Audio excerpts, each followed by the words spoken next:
What's going on, everybody? Oh my God, today, I know I've said this in the past, but today we truly have a special guest. I mean, when I did my research and just from watching this film, I am instantly a fan, but this man has been doing he has a story to tell that is true and authentic. And I don't care what the critics are saying out there. You can't tell a man that his role and his story is fake if he lived it. So we're definitely going to dive into it tonight. But I mean, from avoiding the death penalty and life sentence in Mexico to becoming one of the biggest and baddest guys on the big screen. He is the villain of The Tax Collector, which releases this Friday, August 7th in theaters, video on demand, and all platforms, digital platforms. Man, a film that's about love, honor, loyalty, and family. Conejo. And when you say it, you make sure you say it with respect. Conejo, what's up, my brother? How you feeling? Hey, what's going on? Man, what a performance. What a performance. Like, we're going to talk about it, but before we get into the movie, we're going to get to know you just a little bit. Tap into that intelligent mind of yours. Because I mean, like the more and more I watch interviews and research on you, like, you're not just talented, but you are absolutely a brilliant man. First off, before we even get started, now I want to say thank you for your love and support on my review. That meant everything to me. This is the first time we've ever talked, so there was nothing biased about the review. You just did a hell of a job. You gave me real fear watching that film, and that just speaks about how good of a performance it was. But like, you're absolutely the man. But yeah, yes, before we talk about your role, let's definitely get to know you just a little bit. But like I said, like, the more and more I researched on you, you're very talented. And in ways I don't even think people even realize, but like, not only just that, like, you're intelligent, and whenever you speak about a scenario, you're very articulate and you decipher and you literally just break everything down. I just can appreciate that to the utmost. But I want to know, like, from somebody that just, that gears is always turning, always working, what avenues do you really do and take to obtain knowledge? I mean, when I was out on my journey, when I was in exile, I've always read a lot, but when I was out there, I read a lot. I went from, like, Niccolo Machiavelli, The Prince, to The Alchemist by Paolo Coelho, and just anything, like, from self-help books to occult books to just any which way I could just get some knowledge, some self-knowledge, and like, teach myself, and just to be better myself and become a better person through that. You know what I'm saying? So, or just life, I learned from life, and I had the music, so the music was the outlet, and then I get the feedback, the response, and all that makes you grow as a person at the end of the day.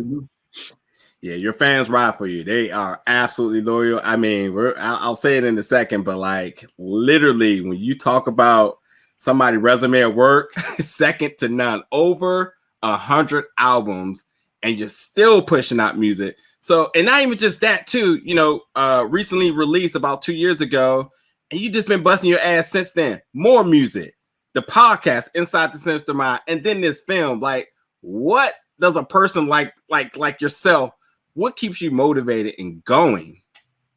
I mean, I think I'm just like guided by my ancestors, and I listen to the spirits and that voice in my ears telling me to go. I'm gonna go.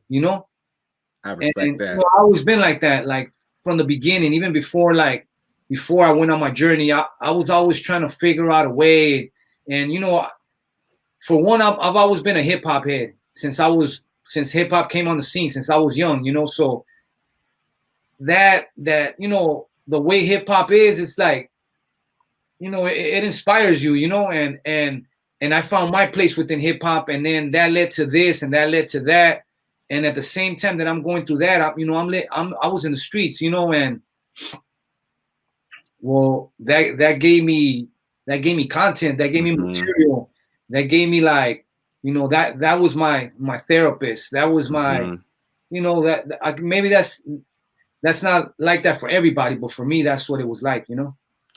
Like I said, if it's your story, can't nobody tell you can't nobody tell you wrong. And when not only are you just laying down lyrics, you're laying down stories within those lyrics. And like, you know, in some of the things that you're saying, you really gotta know. If you don't know, then it is what it is. But like, there's definitely some codes, some messages, and a lot of, and that just speaks to your brilliant mind. You're doing something that helps you and it being therapeutic. But at the same time, you're also preaching and you're telling the story. Like, you're an intelligent guy all up and down. Now, this is another really interesting thing too. Now, I know some people are going to scratch their head with this, but it makes sense to me. But I just want to for you to tell the fans here. So you have mentioned in the past that you don't listen to rap, and for me, it's not that's not uncommon because people like Lil Wayne and MF Doom they say they don't listen to rap either. And when you think about the company right here now, you're just like, yeah, you don't have to listen or be a connoisseur of it in order to be good at it.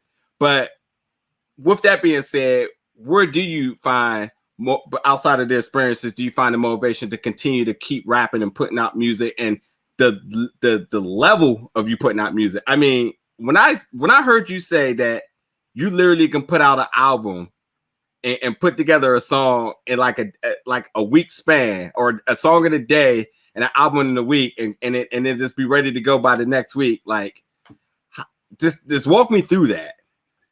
I mean, I could write.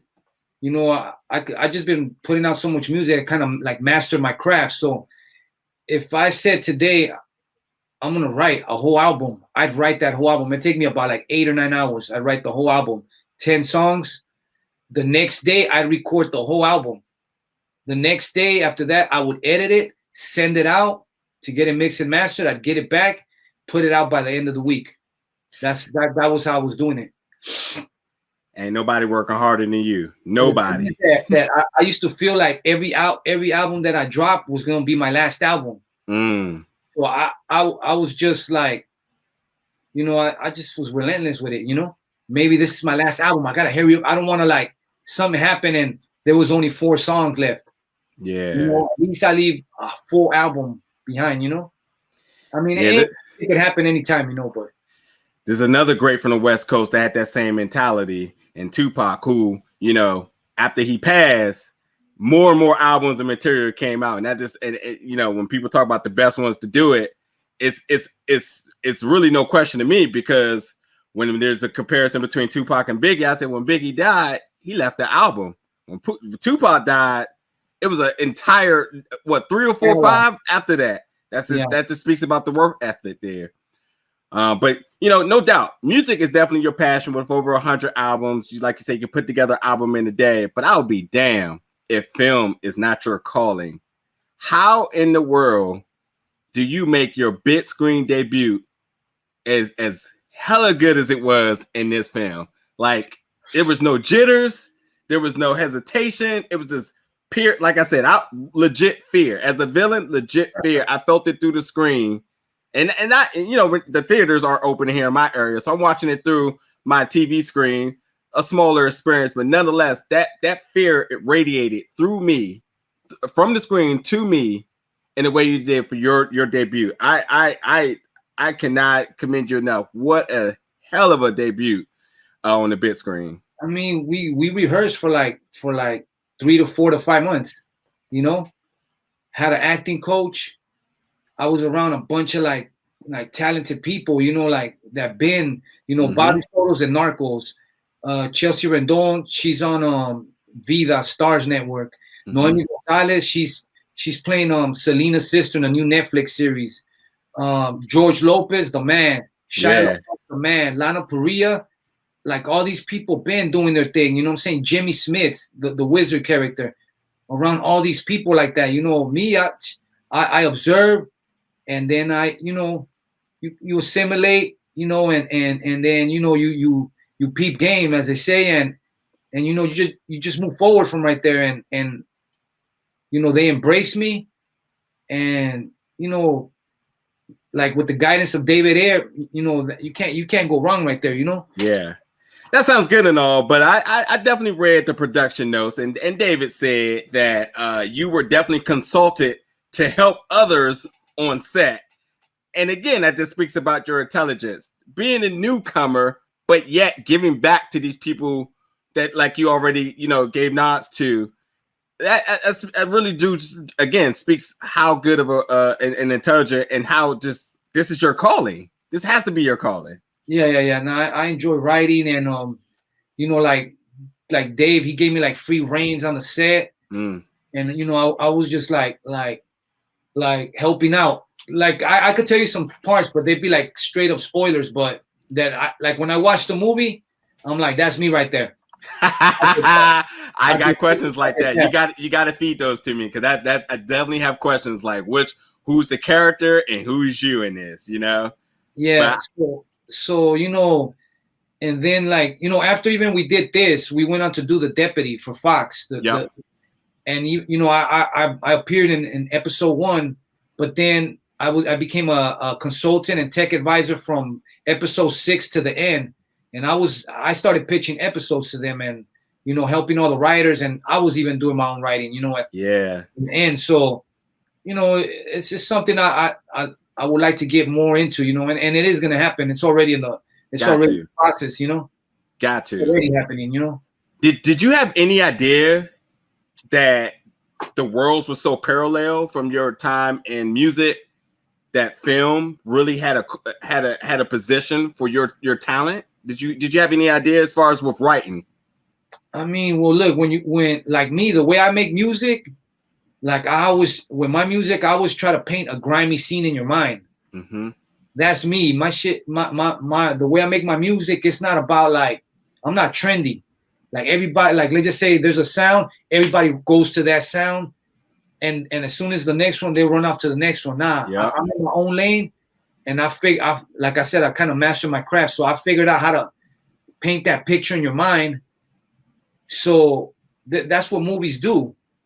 But this time you're seeing it, you're straight up seeing it, So, to come up with a scene or to share an idea with David Ayer, hey, it's man, or something that I know for a fact that I seen. Nah, it'd work like this. They do it like this and like this and like that. Yeah. And then him like I said, embracing it and being like, all right, got you. That's it don't get no better than that. You know what I'm saying? Yeah. I just want to put this into scope for people that may not understand. David Ayer, who's done Training Day, End of Watch, and obviously this film, an impressive resume. He goes to his childhood friend for notes and tips to make this film work, and that just truly speaks about Conejo when you talk about his presence in on this set. We're going to definitely talk about this film now. Now, again, David has talked a lot about you all's friendship, but I kind of want to hear from you.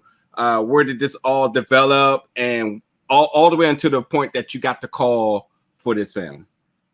Well, like I've said before, like me and David, we grew up in the same neighborhood, which is the West Adams district. It's right there by USC. So, we're made of the same thing. You know what I'm saying? And as a kid, Dave be walking around. He's older, so I wouldn't hang with him, But we reconnected on Training Day. I had I was a little extra. Did a little cameo right there on Training Day. Mm-hmm. We reconnected a little, and then right after that, I remember he had slid me the Harsh Times script. I was supposed to be in Harsh Times, and that's when I went on my journey. Yeah, and then so whatever I came back, and I was on another little vacation inside this one facility. Mm-hmm. And I remember I would call Dave, and then he'd be like, if you could get out by this day, by you'd be on this. So, I get out. I hit him up. He's on the East Coast. I'm telling him like all this stuff about, my journey. And he's like, I'll be back like in 2 weeks, 3 weeks. I'll go see you. So he came to see, they came and they swooped me up, jumped in the black Suburban. Went out to the, some presidential shit. Yeah. Went to the Mexican restaurant. He ate some enchiladas. I ate some albondigas. I asked him like, all right, what's up? Tell me, I asked him like, hey, what's going to be my name in the movie? And he's like, Conejo, what else? So then right away, we just went into, into rehearsing, acting coach, and, just like going through it every day, Yeah. over and over and over. And then, and you know, like, so I had my dialogue and I was like, man, can I say this in Spanish? You know, it sounds ill if I say it in Spanish because this is how it would be portrayed. This is how one of these dudes would like lash out, and you know, like, and you know, that's what I'm saying. He let me like spread my wings, and that's what's up. And he blessed me with that. You know, him and his partner Chris Long, they just like blessed me like 100%. You know, that's what's up. I mean, yeah, that's what's up. I don't even have words to say about that. I said it in the beginning. I'll just say it again. When your story is your story, and can't nobody tell you different. And now you're speaking about the character, your touches on the character because of what you've been through, what you've seen, what you know, and that's authentic. So anybody to say anything contradictory to that about this ain't authentic or this is trying hard, then would come. You're gonna tell him to his face that he ain't lived his life? Like I don't get that. Yeah, that like I've seen some of the little reviews and all that. I think what it is that these people complaining, they don't understand that there's a world that's just like this where we come from. And then see that's the cool thing about Dave. Like he's from LA. So there ain't no in this genre, there ain't no other director that could lay out a LA film like David Ayer. Yeah. And seeing the thing is that I don't know if they see, that's what I'm saying. I don't think they get it.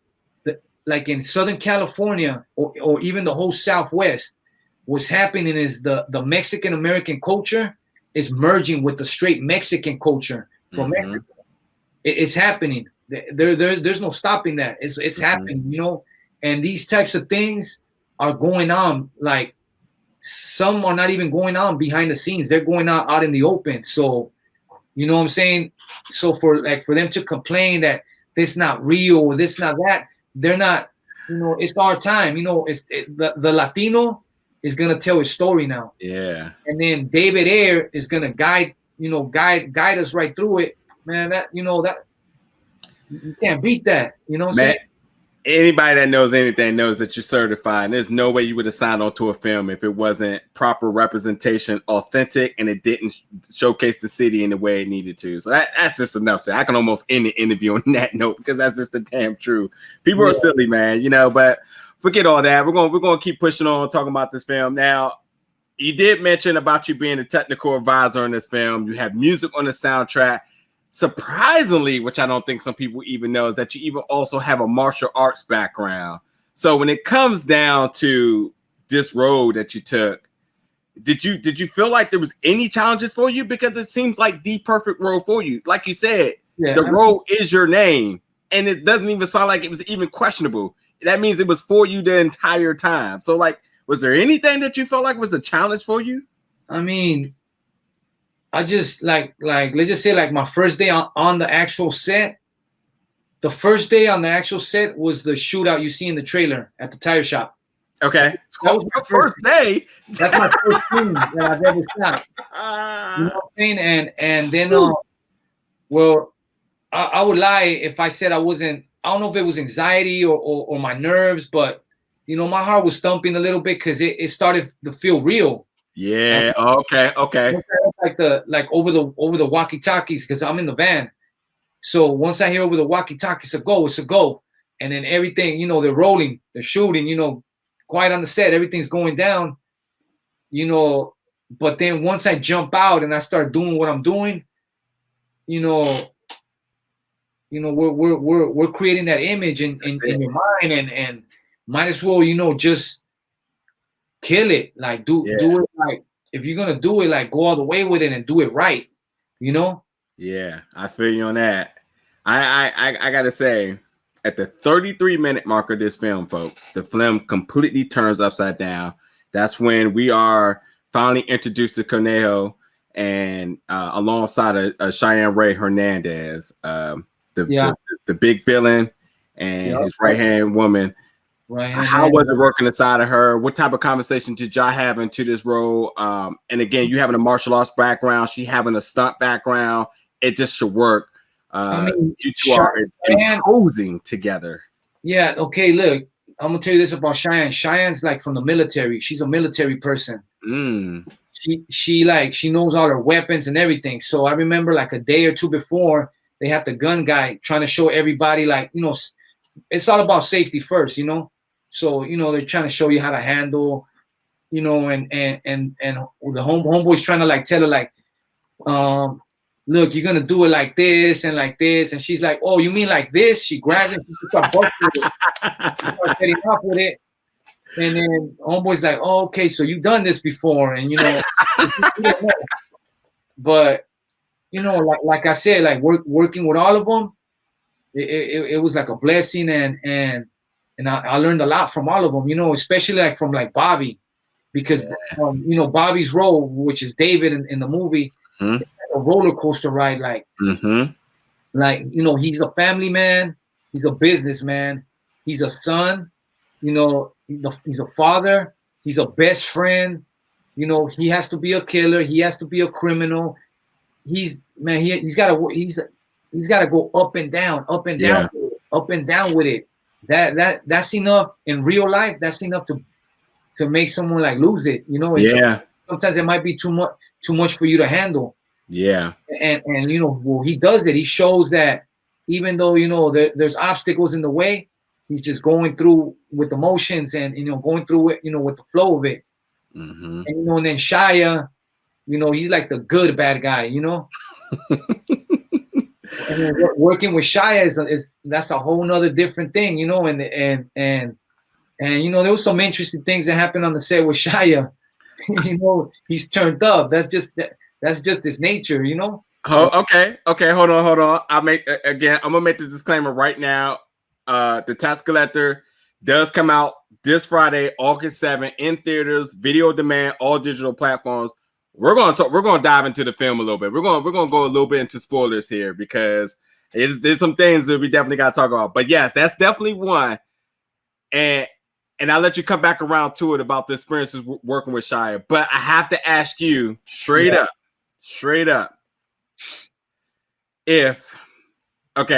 So if Creeper is the devil, as they say in the film, who is Conejo? Man, I don't know. I'm like, well, he thinks he's the devil.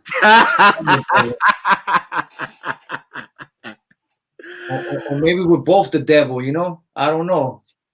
We'll come back to that too. But yeah, tell me about working with him on set, and any outtakes or any funny or crazy stories that we should know about. We know he's good for those. I don't know if you could see right. I have this scar right here that I had to get stitches right here.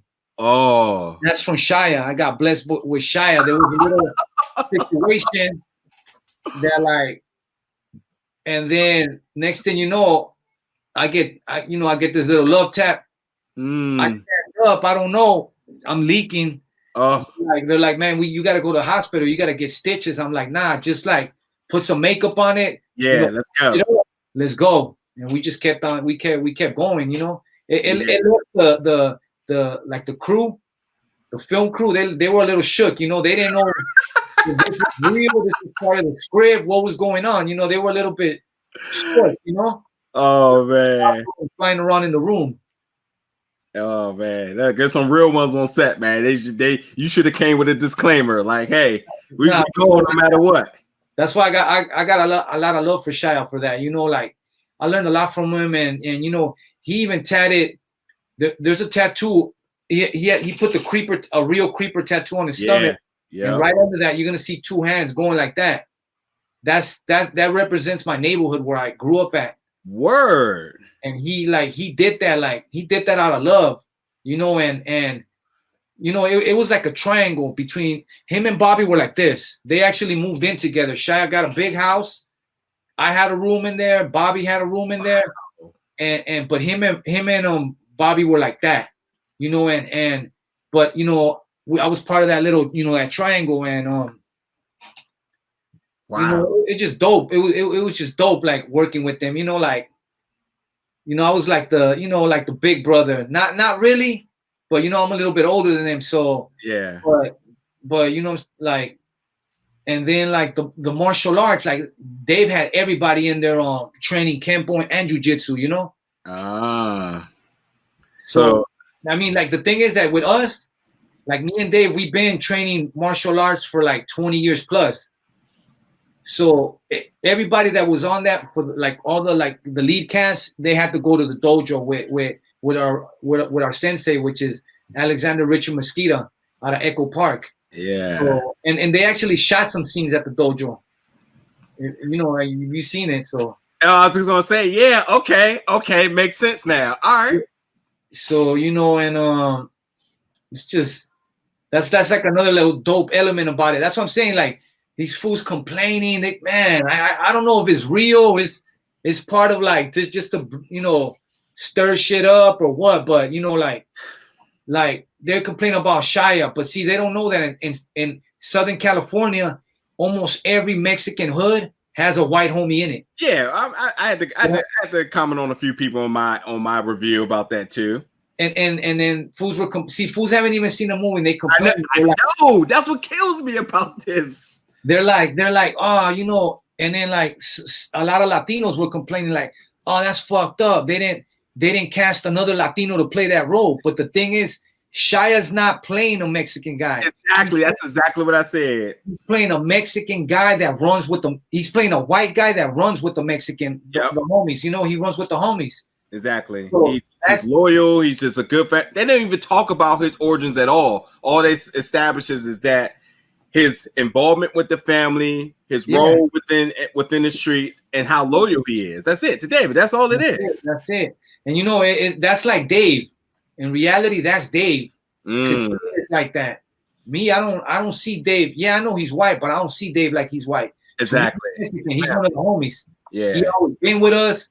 We break bread together. You know, we eat together. We enjoy the same menus. Like, you know, even from way back, you know, I'll be at Dave's house. There'll be somebody over there making pozole, like all like, you know, all the Mexican plates, and you know, so I just see him like one of the homies. You know, like when me and Dave talk, we text, we on the phone, whatever. Yeah, it's always in Spanish. Yeah, that's always in Spanish. You know, so I don't know what fools are complaining about, but I don't think they know all this. Like, and like the intricacies of the way the like the movement that like even the gang culture in LA, the way it is, like they don't know about it, so they can't almost. It's almost like they can't believe it, you know. And then when like the cartel stuff, it's like, well, you just didn't watch the Chapo trial. Like Mexicans run the dope game around the world. You know what I'm saying? We the ones, you know. From there, have to go through us, and we get it to everywhere. Not me personally, but I'm just saying, like, my people's is be that. Yeah, again, you seen some things. That's what we'll just leave it at. You seen some things. You know some things. Know some things. But apparently online, they're telling you different because they walk in your shoes every day. You know. Yeah, but you know, but you know what? We had the screening, the premiere. Last Thursday at the Violent Drive-In in the City of Industry. Yeah. And man, it was sold out. It was sold out. It was, and then when the movie was done, the movie got a standing ovation. Everybody was honking, everybody was honking, and everybody was flashing the lights. You know, and that's the demographic of what like that movie comes. It was like, I'm not saying it's custom made for them because the movie's for the whole world to see, you know, but that's like, you know, like, you know, we're showing the culture, our culture, to the rest of the world, you know. Exactly. And David's telling it, so it's you know, David, like I said, he's top dog in this genre, and you know, he always comes out with some ill shit. No doubt. No doubt. Yeah. Seen his name on it, seen the trailer, I was sold. That's all I needed. Right there, you know. And then like, and it's crazy because like there's movies like I remember like back in the day, like Baby Boy came out and they trashed it. Yeah. Acting garbage, but that's one of the dopest movies. That's part of, like, you know, when you got your little rack of DVDs that are like, you know, everybody has it in their collection. Not even a question. Baby Boy right there, you know? Yeah. Not even a question. Scarface and they like all those it's part of all that, you know. If you put in that urban background, you know. I go out on a limb and say that this, you know, although we're kind of stepping away from the DVD era, but this will go in everyone's conversations in one of the best drug family, and then that whole culture and lifestyle films out there. It will definitely be right up there in the conversations on all hands. This is an absolutely brilliant movie. Everybody up and down on the cast worked their ass off on it. It's an amazing film, folks. Just got to wait till August 7th to check it out. We got a couple of more questions I definitely want to ask you about it. Now, this is a question I definitely been trying to figure out how I want to word this, but nonetheless, we kind of hinted at it a little bit earlier. But what I really want to know is what experiences or like what did you have to tap into in order for this role, especially the Bruguera scene? Like, what did you have to do to really get into that? Because I'm trying to tell you that was the most, that I don't even know. That scene gave me chills like no other. But yes, what you being in that role, what did you kind of like have to lock yourself into in order to do so? I mean, like going to like Ivana Chubik, right? She's the acting coach. Okay. What she does, she goes back into, she like reaches into your soul and pulls out emotions. It could be an emotion of your dad or your mom whooping that ass when you were a little kid for something bad you did. Yeah. You take that energy, that feeling, you remold it, and you slap it on Conejo, the character in the movie. That's that battery pack, and then you just go with it, you know. And you know you're taking direction from Dave at the same time. So you know, and I mean I think everybody's experienced a little something, whether they've seen it or someone in their family or something, to know, you know, it's like this. So I don't know if I answered your question, but no doubt. You know, but no, it was kind of smooth. I didn't have that much trouble with it, you know. That's I what's didn't have that much trouble with it. That's what's up. Now, my biggest theory that I didn't catch the first time I watched it, but the second time, it definitely had me raising my eyebrow. But we're going to the very final scene of this film. Now, again, people, in case you're still listening, spoiler alert. So Wizard and David are talking, and they have a really extensive conversation, with a lot of detail in it. And to simply ask you, did Wizard send Conejo to do this? Because Wizard did say to David that, you know, he said, forgive me. And he did say he had a devil on his shoulder. He said there will be two, there'll be one. And I felt like this was a trial that he gave him to say, like, if you're really ready to step up like I did, then this is the top dog that you have to. And then when Conejo comes in, he already knows the whole family. He knows the landscape and everything. Sure, there were some other things within the family, but like the blueprint was flawless. Like you knew everything. So that leads me to thinking, did Wizard send him? I mean, you answered your own question. Well then, okay. Well, with that being said, you and David are connected. Y'all are homies. Yeah. No, well, in the movie, no. Behind the scenes, yeah. Yeah. I mean, Dave Ayers. My bad. Yeah, me and David Ayers. Yeah. That's the homie. Yeah. Same neighborhood, same everything. So since y'all homies, right? And this movie's gonna have a lot of success. I'm just gonna lobby it right now. Can we get the backstory with Conejo and Wizard? Because there's a lot of untapped storytelling right there. Well, okay, look, the backstory with Conejo basically is like, you know, they say it in there. Wizard basically puts a hit on him. Yep. But Conejo been doing a lot of dirt at the same time. Yep. Conejo goes on a journey to Mexico.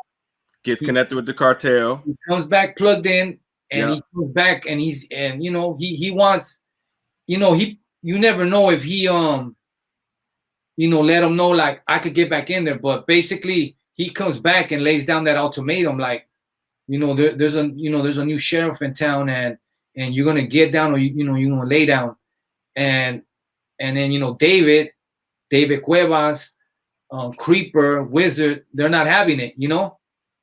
So I'm gonna leave it at that. I just, if we could have another film in this universe, I will be all for that. I mean, that story right there, I will be all for that. So look, my last question for you is, what's next? What are you working on? Because we know somebody like you is not just sitting around letting this quarantine put you in timeout. So what can we expect from you next? I mean, as far as film, I can't talk about it, but there's more things coming down the pipeline. Like truck, like you're gonna see Conejo again. Respect. And then as far as the music, already they're mixing and mastering my new album, which is called Agenda 32. Season 2 of Inside a Sinister Mind, my podcast. We about to drop that. My clothing line, bonnaroo.org. You know, we're coming out with a new line like in the next 2 weeks. And I'm gonna just keep on doing everything, just everything. And you know, I'm gonna be writing again, doing some more like consulting, and you know, I'm gonna be around. My man.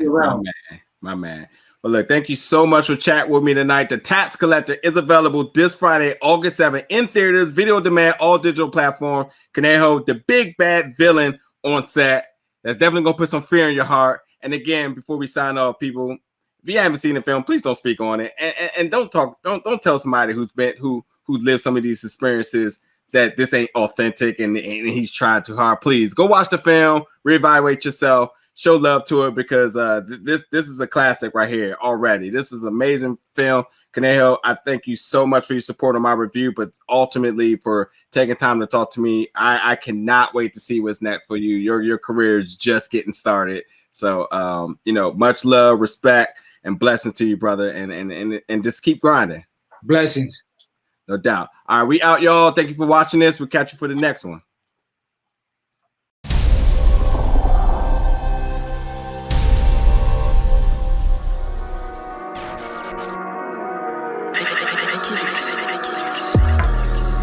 Big old bell.